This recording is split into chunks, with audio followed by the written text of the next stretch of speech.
Published when Frantz Fanon was once just 27 years old in 1952. Black Skin, White Marks is another classic by the legendary scholar.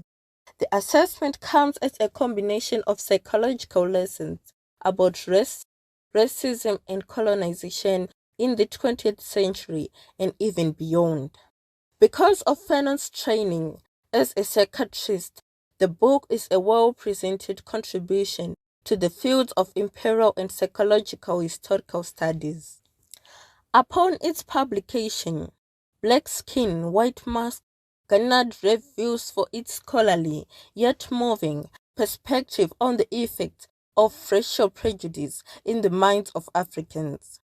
The book brilliantly unites autobiography, case study, philosophy, and psychoanalytic theory in order to describe and analyze the experience of black men and women as they grow up in the white dominated societies.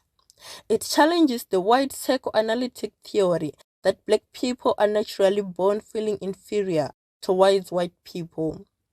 Furthermore, Europeans must also save them from their cold savage cultures. He was inspired by the migration of black people from French colonized islands in the Caribbean. The people like himself who have come to stay in France themselves. Fanon explores how these human beings are subtly ushered or even directly forced by a racist society to want to become white. However, later experienced serious psychological issues such as depression, anxiety, identity crisis, alienation, self-hatred, colorism, or alienation among many other problems due to the unavoidable fact they will never be in a position to be white. In chapter 1, Frantz Fanon assesses the relationship between race, language, and culture. He believes a man who possesses a strong articulation of language wields a strong presence in the world, as it is for Kenyan scholar Ngugi wa Thiong'o, who believes language and cultural values are one and the same thing. For Fanon, language offers entry into a culture, so when anyone speaks French, they are absorbing into the French culture. Thus, many black people in France at that time desperately wanted to learn it to be accepted. From the early age, the black children begin to try to adopt the French culture through learning proper French from the syntax to the pronunciation in missionary schools, which forms what is called an unconscious bias, which is the subconscious root of many negative mental issues black children grow with into adulthood. But still, when they grow up to speak French, they are continually and ironically reminded each time that they can never be fully French. Such an example is the power dynamic of language in the French military general and Senegalese black subordinate officers who would interpret orders to the rest of the black soldiers. Giving out these orders that could never be questioned gave the black interpreters a sense of power and superiority over the other black soldiers, but at that same time reminding them that the words they spoke were not theirs.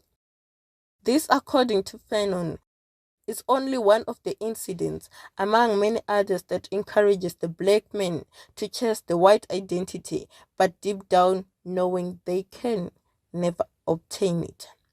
Moreover, they are possessed to believe that they do not have a civilized language of their own, not like humans from different white European nations like Germany, Portugal, or Russia. In this way, language is used to make black human beings feel as if they are uncivilized and without a history. As a result, black humans who have been manipulated to believe they are inferior may enhance their inferiority complex and attempt to become superior by trying to turn into white people. White culture religion is portrayed by colonization to be perfect, classy, sophisticated, beautiful, and even holy, unlike their own black culture. the black natives begin to try to be as close to this white image as possible to be accepted. This heavy and even obsessive desire to become white is mainly discussed in chapters 2 and 3 when he comments on interracial relationships between black and white people. Fanon observes that black ladies can also take a white lover in order to gain entry into a white subculture that has extra economic benefits and privileges. Similarly, black men might also strongly consider white women as gatekeepers to a refined culture, and marrying a white female presents a feeling of having married all the beauty, education, opportunity, and money that whiteness stands for in racist society. But due to the fact that black humans can never leave behind the reality of their blackness, running from their race is essentially fleeing from themselves. As Fanon disowns these relationships, as he argues that people who marry someone are not only marrying that person, but they are also buying or adopting their culture because they will not have the same historical struggle, background, or experiences. Therefore, he sees interracial marriage as a form of mental flight from their personalized African culture. Because their white counterparts are unlikely to give up their own culture for their black spouses, something gotta give. This leads to a loss of sense of self and in turn a loss of singular direction to act in the world. This concept is quite similar to the great American scholar World Du Bois' double consciousness, which argues that because of this severe social looting, black people develop two identities, which is the black identity they simply are, and the modified white identity they want to be accepted, but still can never be. In the chapters of 4 and 5, Fanon further discusses the dichotomy of the inferiority complex of black people and the impossibility of leaving behind the reality of being black. For Fanon, it is important to note that black people were not born feeling inferior. They are only raised to do so, as this feeling is engineered by racial discrimination, which carries a notion that whites are superior to blacks. Thus, they are more entitled to economic advantages, even in foreign lands that are not naturally theirs. This is, of course, a lie. However, black people still personalize this racial segregation as a personal failure. Then and there, an inferiority complex ascends in their minds and descends to generations of black people that are born later, as it is consistently reinforced in everyday life in racist societies, because black people are constantly reminded they are black first and human beings second.